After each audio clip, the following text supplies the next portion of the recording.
Hi friends, mission GS academy में आपका स्वागत है। डेली की तरह आज मैं फिर आपके लिए 50 क्वेश्चन का डिस्कशन लाया हूं, जो कि यह मंडे टू सैटरडे चलता है और सप्ताह में आपको 6 दिन यह चलता है। इसमें 50 क्वेश्चन को जो प्रीवियस क्वेश्चन पूछा हुआ है और एडिटोरिया का न्यू बुक जिसमें आपको 100 सेट है और प्रत्येक सेट में 50 क्वेश्चन है, यानी कि टोटल इस बुक में 5000 क्वेश्चन है। आज मेरा 47 नंबर सेट है।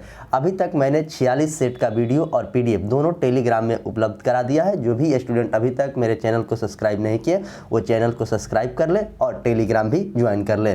टेलीग्राम में आपको सारा पीडीएफ मिल जाएगा और यूट्यूब पर इसका सब क्वेश्चन का डिस्कशन काफ़ी किफ़ायती तरीके से मिलेगा, जो कि आपका आगामी एग्जाम बिहार एसएससी 68वीं बीपीएससी पीटी, बिहार फायरमैन, मध्य निषेध, यूपी हाई कोर्ट, बिहार का हाई कोर्ट और एसएससी जीडी एमटीएस जो भी आगामी प्रतियोगी परीक्षा होने वाला है उसमें यह सीरीज काफ़ी ही कार्यरत साबित होगा। और जो स्टूडेंट अभी तक शुरू से अंत तक इस सीरीज को फॉलो करते आए हैं तो उनका जीके जीएस काफ़ी अच्छा भी हो गया है। अभी बिहार एसएससी का सेट प्रैक्टिस का डिस्कशन नहीं डाला जा रहा है, समय नहीं मिलने के कारण। मेरा भी खुद बिहार एसएससी का एग्ज़ाम है और सुबह में आपको यह 50 क्वेश्चन का टेस्ट सीरीज डेली डाला जाता है और शाम को लाइव ग्रुप डिस्कशन जो 6:30 बजे से 8:30 बजे तक होता है उसमें आप जरूर पार्टिसिपेट हो। उससे होगा क्या कि आपको बहुत ज़्यादा उससे लाभ मिलेगा। उसमें जो भी चीज़ बताया जाता है काफ़ी डिस्कशन के साथ बताया जाता है और लमसम उसमें आपको अभी एसपीडी का महामैराथन चल रहा है, जो कि आपके एग्जाम में रिवीजन कराया जा रहा है, ना कि नया कुछ बताया जा रहा है। रिवीजन करने से क्या होता है कि आपसे एग्जाम में क्वेश्चन गलती नहीं होगी। तो यहाँ पर रिवीजन कर लीजिए। जैसे ही एसपीडी खत्म होगा उसके तुरंत बाद सब्जेक्टिव लूसेंट और ऑब्जेक्टिव लूसेंट दोनों को स्टार्ट किया जाएगा। तो जो भी लोग अभी तक मेरे चैनल को सब्सक्राइब नहीं किए वो लोग चैनल को सब्सक्राइब करें और पुराने लोग अपने दोस्तों में वीडियो को ज़्यादा से ज़्यादा शेयर करें। और किसी भी सेट को मारने से तभी आपको फ़ायदा होगा, बनाने से तभी फ़ायदा होगा जब उसका आप अच्छे से डिस्कशन करेंगे। डिस्कशन नहीं करेंगे तो आपको उससे कोई फ़ायदा नहीं होगा, क्योंकि जो क्वेश्चन आपने वह गलत किया है अगले सेट में भी वो क्वेश्चन आएगा तो आपसे गलत होने की 100% प्रबल संभावना रहेगी। तो आप अच्छे से किसी भी सेट को बनाएं तो उसका डिस्कशन करें और कितना नंबर आ रहा है कमेंट बॉक्स में जरूर कमेंट करके बताएं। और जिनको बिहार एसएससी का सेट प्रैक्टिस का रिवीजन करना है वह रिवीजन कर सकते हैं जाकर। आपको 70 से 75 सेट यूट्यूब पर अपलोड है और उसका पीडीएफ भी टेलीग्राम में है। तो मैं आशा करता हूं कि सारे बात को आप फॉलो जरूर करते होंगे, आपको इससे काफ़ी ज़्यादा लाभ मिलेगा। तो चलिए मैं सेशन की शुरुआत करता हूं। सेट नंबर 47 और क्वेश्चन नंबर 1। रात्रि में चमकने वाले पिंड को किस नाम से जाना जाता है? खगोलीय पिंड, उल्का पिंड, तारामंडल और क्षुद्रग्रह। तो रात्रि में जो चमकता है उसको किस से जानते हैं? तो उसे खगोलीय पिंड के नाम से जाना जाता है। तारामंडल की कुछ संख्या आपको 89 है। क्वेश्चन नंबर 2। इनमें से कौन सा सागर हिंद महासागर में स्थित है? कोरल सागर, तिमोर सागर, दक्षिण चीन सागर और फिलीपींस सागर। तो हिंद महासागर में कौन सा, यह बात पूछा गया। तो तिमोर सागर जो है वो आपको हिंद महासागर में है। क्वेश्चन नंबर 3। विश्व की सबसे ऊंची चोटियां किस प्रकार के पर्वत में पाई जाती है? तो प्राचीन मुर्दार पर्वत, नवीन मुर्दार पर्वत, अवशिष्ट पर्वत और ऑप्शन डी की बात करें तो यह ब्लॉक पर्वत। तो विश्व की पूछ रहा है तो नवीन मुर्दार पर्वत के रूप में पाया जाता है। क्वेश्चन नंबर 4। भारत का सबसे बड़ा हिमनद कौन सा है? भारत का सबसे बड़ा हिमनद कंचनजंगा, नुब्रा, गंगोत्री और केदारनाथ। तो इसमें आंसर हो जाएगा आपको ऑप्शन सी यानी कि गंगोत्री। भारत का सबसे बड़ा हिमनद क्षेत्र गंगोत्री है। क्वेश्चन नंबर 5। नार्वेस्टर की उत्पत्ति कहाँ से होती है जिसका सबसे अधिक असर पूर्वी बिहार में पड़ता है? नार्वेस्टर एक चक्रवात है अरब सागर में, हिंद महासागर में, बंगाल की खाड़ी में और ब्रह्मपुत्र में। तो इसका आंसर हो जाएगा बंगाल की खाड़ी में अधिक प्रभाव पड़ता है जो कि पूर्वी बिहार में पड़ता है। क्वेश्चन नंबर 6। बिहार का मानसून अधिक प्रभावित होता है दक्षिण पश्चिम मानसून की शाखा से, बंगाल की मानसून की शाखा से, दक्षिण पूर्वी मानसून की शाखा से और दक्षिणी मानसून की शाखा से। तो बिहार सबसे ज़्यादा प्रभावित की बात करें तो बंगाल का जो मानसून आता है उससे बिहार सबसे ज़्यादा प्रभावित होता है। क्वेश्चन number 7।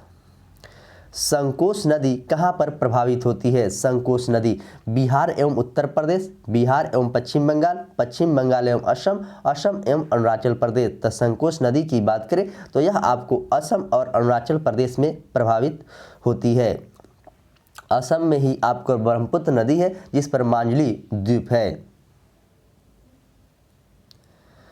Question number 8, Vidhan Parishad के कितने सदस्य का अप्रत्यक्ष रूप से चुनाव होता है? विधान परिषद के, तो भारत में 6 राज्यों में विधान परिषद है।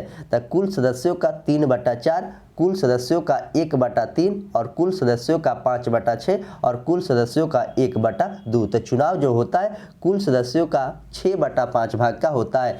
6 राज्य कौन कौन सा है? तो आपको एक बिहार हो गया, उत्तर प्रदेश हो गया, कर्नाटक हो गया, महाराष्ट्र हो गया, तेलंगाना हो गया और आंध्र प्रदेश हो गया। यही आपको 6 राज्य में विधान परिषद है। क्वेश्चन नंबर 9, एक तरफ आपको सूचीबद्ध दिया गया है और दूसरे तरफ अनुच्छेद दिया गया है, इसको मिलाना है। तो आइए इसे हम मिलाते हैं।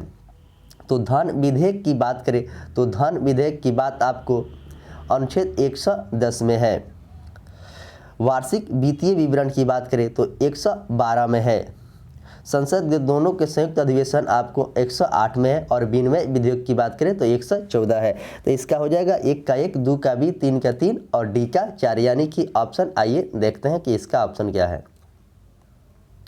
तो इसका ऑप्शन हो जाएगा आपको ऑप्शन बी, इसका बी करेक्ट आंसर होगा 9 का।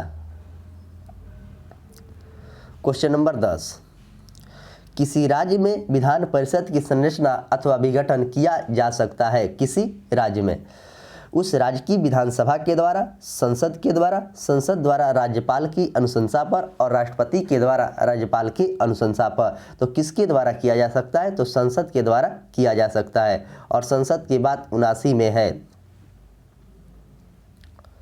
क्वेश्चन नंबर 11, भारत के राष्ट्रपति को निम्न में से कौन सा अधिकार प्राप्त नहीं है?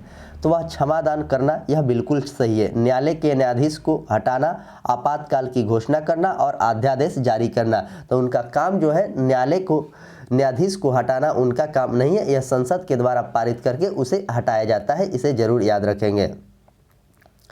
क्वेश्चन नंबर 12, इनमें से कौन भारतीय राज्य की प्रथम महिला मुख्यमंत्री बनी है? तो सुचिता कृपलानी, विजय लक्ष्मी पंडित, नंदिनी सत्यदीप और सरोजिनी नायडू। तो सुचिता कृपलानी जो है कि उत्तर प्रदेश के प्रथम महिला मुख्यमंत्री बनी थी और सरोजिनी नायडू प्रथम राज्यपाल भी बनी थी उत्तर प्रदेश के।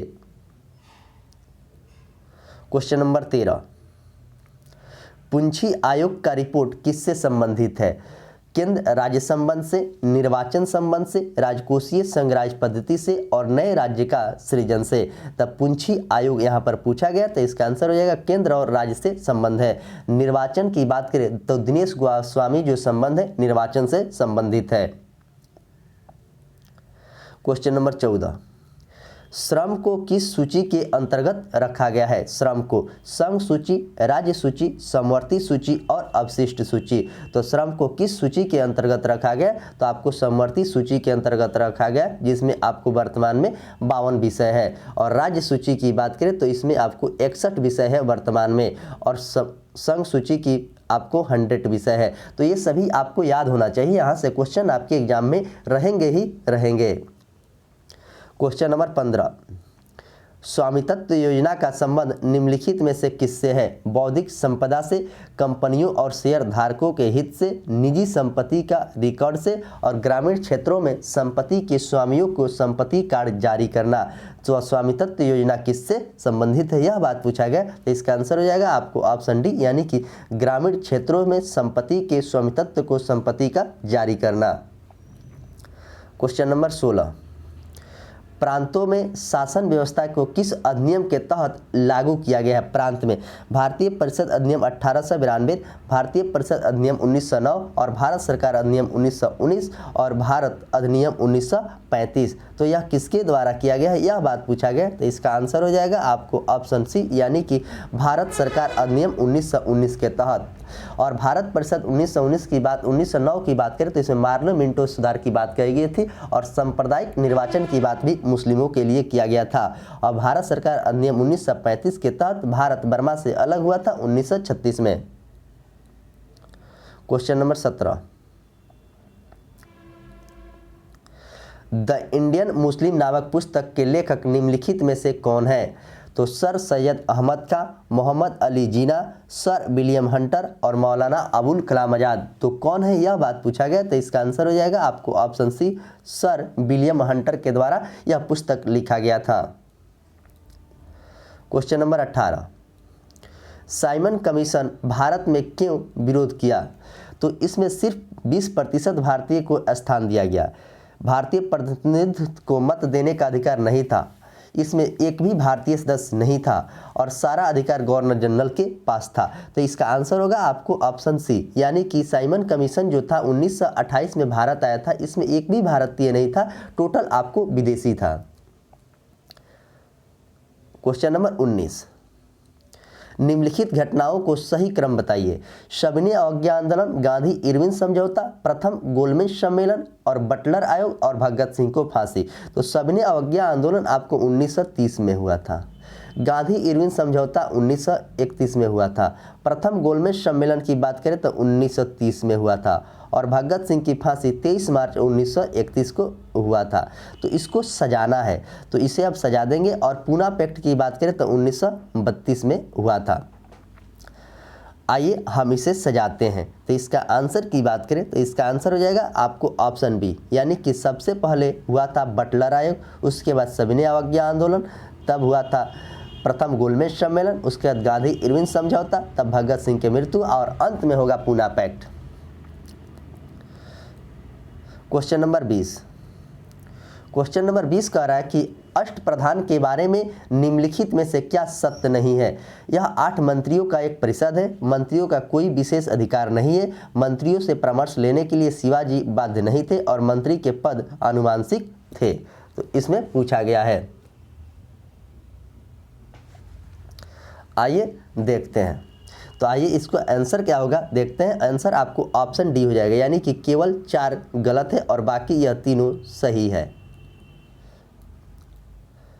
क्वेश्चन नंबर 21, निम्नलिखित में से कौन सा जोड़ा सही है? सती प्रथा पर प्रतिबंध लगाने वाला बंगाल अधिनियम 1830 था, शारदा अधिनियम 1939 था, हिंदू विधवा विवाह 1885 था, हिंदू का उत्तराधिकारी अधिनियम 1956 था। तो इसमें कौन सही है? तो आपको ऑप्शन डी जो है सही आंसर है, बाकी सब गलत है। क्वेश्चन नंबर 22, बुंदेलखंड के बुंदेला विद्रोह का नेता कौन था? तो धार राव पावर और नरसिंह दात्रे पेटकर, कुंड सावत, अग्रिन कुलीन और अन्ना साहिब, मधुकर शाह और जवाहर सिंह। और ऑप्शन डी की बात करें तो फूलचंद। तो इसका आंसर हो जाएगा आपको option c, Madhukar Shah. Question number 23, Pagalpanthi विद्रोह कहाँ हुआ था? त्रावणकोर केरल में, पश्चिम बंगाल में, महाराष्ट्र के पश्चिमी घाट में और कर्नाटक में। तो पागलपंथी विद्रोह कहाँ पर हुआ था यह बात पूछा गया, तो ऑप्शन बी इसका करेक्ट होगा, यानी कि पश्चिम बंगाल में हुआ था। क्वेश्चन नंबर 24, मालवा, गुजरात एवं महाराष्ट्र को किस शासक ने पहली बार जीता था? तो हर्षवर्धन ने, विक्रमादित्य ने, समुद्रगुप्त ने और चंद्रगुप्त मौर्य ने। तो मालवा, गुजरात एवं महाराष्ट्र को किस शासक ने जीता था यह बात पूछा गया। तो इसका आंसर होगा आपको ऑप्शन डी, यानी कि चंद्रगुप्त मौर्य के द्वारा जीता गया था। क्वेश्चन नंबर 25, पेरिप्लस ऑफ इरिथियन सी नामक पुस्तक किसके द्वारा लिखा गया था? एरियन के द्वारा, जस्टिन के द्वारा, मेगा एस्थनीज के द्वारा और अज्ञात नाविक समूह के द्वारा। तो यह किसके द्वारा पुस्तक लिखा गया था यह बात पूछा गया। तो इसका आंसर हो जाएगा आपको आजीवक नाविक समूह के द्वारा लिखा गया था। क्वेश्चन नंबर 26, क्वेश्चन नंबर 26 कह रहा है कि खदानों में कृषि सर्वप्रथम कब प्रारंभ हुआ था? नवपाषाण काल में, मध्य पाषाण काल में, पूरा पाषाण काल में और प्राग ऐतिहासिक पाषाण काल में। तो खदानों में कृषि आपको नवपाषाण काल में लागू हुआ था।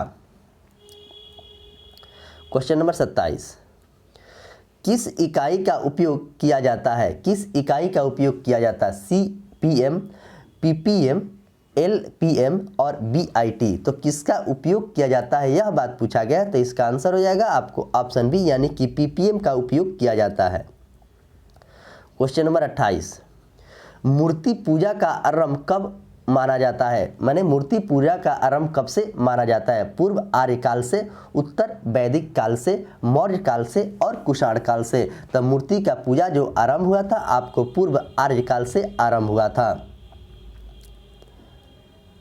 क्वेश्चन नंबर 29, द्वार समुद्रम किस राजवंश का राजधानी है? द्वार समुद्रम जो है वह किस राजवंश की राजधानी है?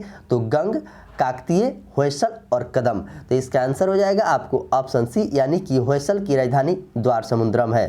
काकतीय वंश की संस्थापक बीटा प्रथम था, यह भी बात आप याद रखेंगे। क्वेश्चन नंबर 30, निम्नलिखित में से किस मध्यकालीन यात्रियों का राजकुमार कहा जाता है? किस मध्यकालीन यात्रियों का राजकुमार कहा जाता है? अल-ब्रूनी को, इब्न बतूता को, निकोली ही कोहली को और मार्को पोलो को। तो किसे कहा जाता है? तो इसका आंसर होगा आपको ऑप्शन डी मार्को पोलो को कहा जाता है। इब्न बतूता जो था वो मोरक्को का था और 1333 ईस्वी में वह भारत आया था। क्वेश्चन नंबर 31, गुरिल्ला युद्ध प्रणाली के संबंध में शिवाजी का अग्रगामी किसे माना जाता है? गुरिल्ला युद्ध। तो मलिक बक को, मलिक छज्जू को, मलिक अंबर को और मलिक कफूर को।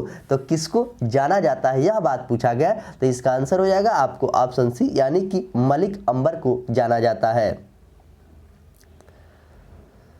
क्वेश्चन नंबर 32, भारत छोड़ो आंदोलन के दौरान जयप्रकाश नारायण के साथियों समेत किस जेल से भागने का कामयाब हुए थे? तो बांकीपुर सेंट्रल जेल से, हजारीबाग सेंट्रल जेल से, रांची सेंट्रल जेल से और मुजफ्फरपुर सेंट्रल जेल से। तो भारत छोड़ो आंदोलन के सबसे पहले शुरुआत 9 अगस्त 1942 को इसका शुरुआत हुआ था। उस समय भारत के वायसराय लॉर्ड लिनलिथगो थे और यह मुंबई से शुरुआत की गई थी। तो उस समय जो भागे थे वह जेल से आपको हजारीबाग जेल से जयप्रकाश नारायण ने भागा था और बांकीपुर सेंट्रल जेल में कौन थे? राजेंद्र प्रसाद थे। क्वेश्चन नंबर 33, यदि पदार्थ का चुंबकीय संवेग शून्य होता है तो पदार्थ है प्रति चुंबकीय, अनुचुंबकीय, लौ चुंबकीय और प्रति लौ चुंबकीय। यदि पदार्थ का चुंबकीय संवेग शून्य हो जाता है तो इसका आंसर हो जाएगा आपको ऑप्शन ए यानी कि वह प्रति चुंबकीय हो जाता है।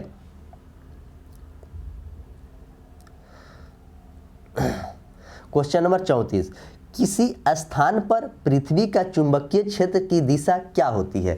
किसी भी स्थान पर चुंबकीय क्षेत्र की दिशा उत्तर से दक्षिण की ओर, दक्षिण से उत्तर की ओर, चुंबकीय उत्तर से दक्षिण की ओर और चुंबकीय दक्षिण से उत्तर की ओर। तो उसकी दिशा कैसी होती है यह बात आपसे पूछा गया, तो इसका आंसर हो जाएगा चुंबकीय दक्षिण से उत्तर की ओर हो जाता है।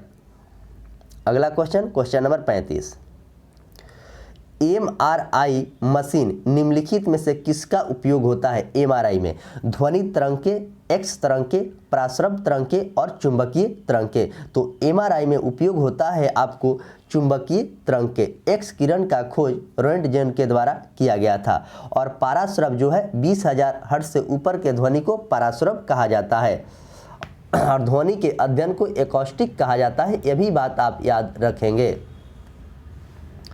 आइए अगला क्वेश्चन, क्वेश्चन नंबर 36, निम्नलिखित में से किसकी वेधन क्षमता सबसे अधिक होता है? किसका वेधन क्षमता? बीटा किरण का, गामा किरण का, अल्फा किरण का और डेल्टा किरण का। तो सबसे ज़्यादा वेधन क्षमता आपको गामा किरण का होता है जिसका खोज पॉल बिलार्ड और किसी किसी बुक में आपको हेनरी बेकुलर भी मिलेगा। बीटा और अल्फा किरण का खोज रदरफोर्ड के द्वारा की गई थी। क्वेश्चन नंबर 37, निम्नलिखित में से किसका नाभिकीय ईंधन के रूप में प्रयोग नहीं किया जाता है? मतलब किसको नाभिकीय ईंधन के रूप में प्रयोग नहीं किया जाता है? यूरेनियम को, थोरियम को, हीलियम को और प्लूटोनियम को। तो किसको प्रयोग में नहीं किया जाता है? तो आपको ऑप्शन सी जो है आपको हीलियम को नहीं किया जाता है। हीलियम एक इनर्ट गैस है जिसके 72 कक्षा में 2 इलेक्ट्रॉन रहते हैं और बाकी सभी अक्रिय गैसों में 0 रहता है। हीलियम का खोज लोकेयर के द्वारा किया गया था। Question number 38।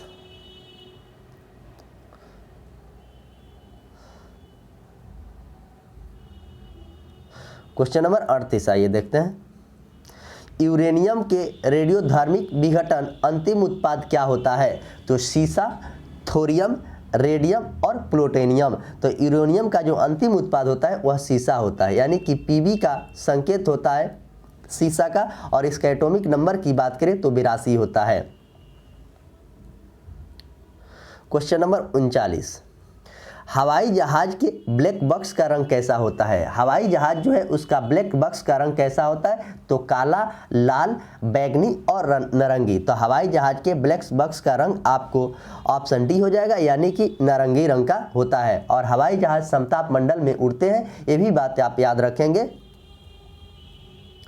Question number 40। जंतु वसा में समानता क्या होता है? असंतृप्त वसा अम्ल, संतृप्त वसा अम्ल और दीर्घ श्रृंखला वाले असंतृप्त अल्कोहल, और ऑप्शन डी की बात करें तो लिपिड। तो इसका आंसर हो जाएगा आपको ऑप्शन बी, यानी कि संतृप्त वसा अम्ल होता है। क्वेश्चन नंबर 41। एक खाद्य श्रृंखला में सर्वाधिक संख्या किसकी होती है? एक खाद्य श्रृंखला जो होता है उसमें सर्वाधिक संख्या किसकी होती है, यह बात पूछा गया। तो इसका आंसर होगा उत्पादक, प्राथमिक उपभोक्ता और द्वितीय उपभोक्ता और अपघटक। तो सबसे ज़्यादा कौन सा होता है, यह बात पूछा गया। तो इसका आंसर होगा आपको ऑप्शन डी, यानी कि अपघटक होता है। क्वेश्चन नंबर 42। प्रयोगशाला में सर्वप्रथम डीएनए का संश्लेषण किसके द्वारा की गई थी? डाइबो न्यूक्लिक एसिड इसका फुल फॉर्म होता है। मिलर ने, खुराना ने, डेविस, बेरिस ने और केल्विन ने। तो प्रयोगशाला में सबसे पहले किसने किया था, यह बात पूछा गया। तो इसका आंसर हो जाएगा हरिगोविंद खुराना के द्वारा की गई थी। Question number 43। किस साइंटिस्ट ने माइटोकॉन्ड्रिया का नामकरण किया था? Robinson and Brown, Camillo Golgi, Purkinje, Carl and Benda. तो यह किसने किया था? तो कार्ल एंड बेंडा ने इसका नामकरण किया था। और खोज की बात करेंगे माइटोकॉन्ड्रिया का खोज, तो अल्टमैन के द्वारा माइटोकॉन्ड्रिया का खोज किया गया था, और जीव द्रव का पुरकिंजे ने किया था। Question number 44। हीमोफीलिया किस प्रकार का रोग है? हीमोफीलिया रोग जो होता है वह आपको आनुवांशिक रोग है, यानी कि ऑप्शन बी करेक्ट आंसर है। हीमोफीलिया के ही कारण किसी व्यक्ति का रक्त थक्का नहीं जमता है। अगर हीमोफीलिया उसकी बीमारी है तो उसका रक्त थक्का नहीं बनेगा। Question number 45। औषधि का अवशोषण सबसे अधिक किस भाग में होता है? औषधि का जो अवशोषण होता है वह सबसे अधिक किस भाग में होता है, यह बात आपसे पूछा गया है। तो बड़ी आंत में, अमाशय में, पित्ताशय में, छोटी आंत में। तो औषधि का सबसे बड़ा अवशोषण की बात करें तो ऑप्शन ए इसका correct, option b correct answer है, यानी कि अमाशय में होता है। क्वेश्चन नंबर 46। सोडियम एसीटेट को सोडा लाइम के साथ गर्म करने पर गैस का उत्पन्न होगी, मतलब इसको गर्म करेंगे तो कौन सा गैस होगा? ऑक्सीजन, कार्बन डाइऑक्साइड, मीथेन और नाइट्रोजन। तो यह गैस होगा आपको मीथेन, जिसका सूत्र होता है CH4, जिसे मार्स गैस भी कहा जाता है। ऑक्सीजन का खोज प्रिस्टले के द्वारा की गई थी, और कार्बन डाइऑक्साइड शुद्ध CO2 होता है। और नाइट्रोजन की खोज की बात करें तो रदरफोर्ड नाइट्रोजन का खोज किया था, और नाइट्रोजन वायुमंडल में 78% पाया जाता है। क्वेश्चन नंबर 47। वह कौन सा ग्रह है जिसके चारों ओर सल्फ्यूरिक अम्ल है? वह कौन सा ग्रह है जिसके चारों ओर सल्फ्यूरिक अम्ल है? तो शनि, शुक्र, बृहस्पति और बुध। तो इसका आंसर की बात करें तो इसका आंसर हो जाएगा आपको ऑप्शन बी, यानी कि शुक्र, जिसके चारों ओर है। और शनि को सबसे ज़्यादा उपग्रह 82 उपग्रह है, और बृहस्पति के 79 उपग्रह है, और बुध के कोई उपग्रह नहीं है। तो आइए अगला क्वेश्चन देखते हैं। Question number 48। निम्नलिखित में से भौतिक राशियों के समान विमीय सूत्र क्या होता है? भौतिक राशियों के समान विमीय सूत्र पूछा गया है। बल एवं दाब, कार्य एवं ऊर्जा, आवेग एवं संवेग और भार एवं बल। तो कौन सा है समान सूत्र नहीं है? तो इसका आंसर हो जाएगा आपको ऑप्शन ए, यानी कि बल और दाब का समान सूत्र नहीं है। क्वेश्चन नंबर 49।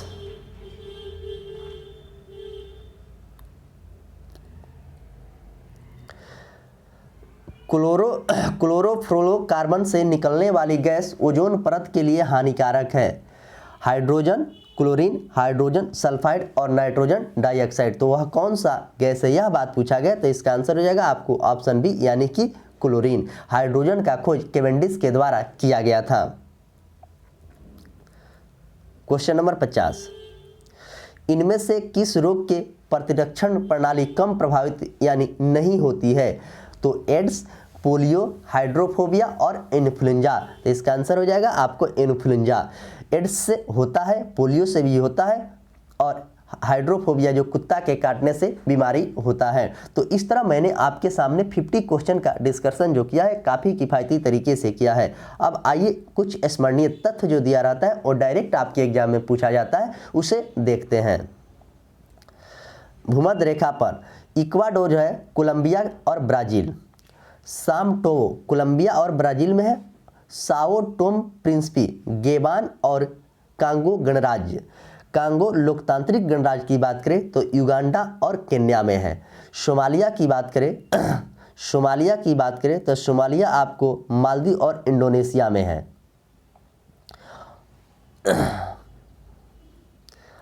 कर्क रेखा पर स्थित प्रमुख देश, कर्क रेखा पर स्थित प्रमुख देश हवाई द्वीप, अल्जीरिया, भारत, मैक्सिको, चाड, बांग्लादेश। ये सब कर्क रेखा पर स्थित देश है। बहमास, लीबिया, म्यांमार, माली, सऊदी अरब और चीन, ये सभी भी कर्क रेखा पर स्थित देश है। मारितानिया, मिस्र, ओमान, नाइजर, संयुक्त अरब अमीरात और ताइवान, ये सब जो देशों के नाम दिया गया ये सभी कर्क रेखा पर स्थित देश है। और इसी में से क्वेश्चन कैसे पूछा जाता है कि 3 नाम इसमें से दे दिया, जैसे मिस्र, ओमान और नाइजर दे दिया जाएगा और एक आपको इसमें नाम पाकिस्तान दे दिया जाएगा। पूछेगा कि इसमें कौन सा कर्क रेखा पर स्थित नहीं है, तो जब तक आपको यह बात नहीं याद रहेगा तब तक आप इसका आंसर नहीं दे सकते हैं। तो ये देशों का नाम याद कर लीजिएगा, यहाँ से क्वेश्चन जरूर आपके एग्जाम में रहता है। अब आइए मकर रेखा पर प्रमुख स्थित देश, मकर रेखा पर कौन कौन सा देश है? कर्क रेखा हो गया, मकर रेखा है। चिली मकर रेखा पर है, ब्राज़ील भी आपको मकर रेखा पे है, दक्षिण अफ्रीका मकर रेखा पर है, ऑस्ट्रेलिया मकर रेखा पर है, अर्जेंटीना मकर रेखा पर है, नाम्बिया मकर रेखा पर है, मोजाम्बिक मकर रेखा पर है और टोंगा आपको मकर रेखा पर देश है। प्रागवे की बात करें तो यह भी मकर रेखा पर है, बोत्सवाना मकर रेखा पर है, मेडागास्कर मकर रेखा पर है और फ्रेंच पोलिनेशिया ये भी आपको मकर रेखा पर है। तो यह जो देशों दिया गया है जो सभी देश मकर रेखा पर स्थित है। आइए आगे देखते हैं, कौन सी नदी मकर रेखा को 2 बार काटती है? यह क्वेश्चन कई बार आपके एग्जाम में पूछा गया कि कौन सा नदी है जो मकर रेखा को 2 बार काटती है? तो लिम्पोपो नदी जो है मकर रेखा को 2 बार काटती है। और कौन सी नदी भूमध्य रेखा को 2 बार काटती है? तो कांगो नदी जो है भूमध्य रेखा को 2 बार काटती है। और कौन सी नदी कर्क रेखा को 2 बार काटती है? तो माही नदी आपको उड़ीसा में है जो कि कर्क रेखा को 2 बार काटती है। ये भी बात याद रखेंगे। यह तीनों जो क्वेश्चन है काफी इंपॉर्टेंट क्वेश्चन है और यहां से आपके एग्जाम में हर संभव क्वेश्चन पूछा ही जाता है। आइए अब उष्ण कटिबंधीय घास के मैदान और शीतोष्ण कटिबंधीय घास का मैदान, यहां से भी क्वेश्चन पूछा जाता है। सवाना जो है उष्ण कटिबंधीय घास का मैदान है जो कि अफ्रीका में है। कंपोज जो है आपको ब्राजील में है। लानोस जो है आपको वेनेजुएला में है। ये सब उष्ण कटिबंधीय घास का मैदान है। यह सवाना अफ्रीका में है, कंबोज ब्राज़ील में है और लानोस वेनेजुएला में है। और प्रेरी की बात करें तो यूएसए और कनाडा में है जो कि शीतोष्ण घास का मैदान है। और पंपास की बात करें तो ये अर्जेंटीना में है जो कि शीतोष्ण घास का मैदान है। और डाउन्स की बात करें तो डाउन्स आपको ऑस्ट्रेलिया में घास का मैदान है। तो इस तरह जो भी चीज़ आपको बताया गया है सारे चीज़ को अच्छे से याद रखेंगे। आपके एग्जाम में यहाँ से क्वेश्चन पूछा जाता है और आप इसे अच्छे से याद करेंगे और अच्छे से पढ़ेंगे, अच्छे से सुनेंगे तो एग्जाम में आपसे ये सब क्वेश्चन गलत नहीं होगा। तो इसीलिए मैं बार बार कहता हूँ कि किसी भी सेट को बनाए तो उसका अच्छा से डिस्कशन करें। डिस्कशन करने से होता क्या कि आपका गलती कम होगा और गलती जब कम होने लगेगा तो ऑटोमेटिक आपका रिजल्ट एग्जाम में होने लगेगा। तो ग्रुप डिस्कशन करने से आपको यही सब फायदा होता है। अन्यथा कुछ फायदा नहीं होगा। अच्छे से कीजिएगा, मेहनत कीजिएगा, जरूर आपको सफलता मिलेगी। तो चलिए मैं इसी के साथ सेशन को समाप्त करता हूँ। मिलेंगे शाम को 6:30 बजे ग्रुप डिस्कशन लाइव में। तब तक के लिए धन्यवाद।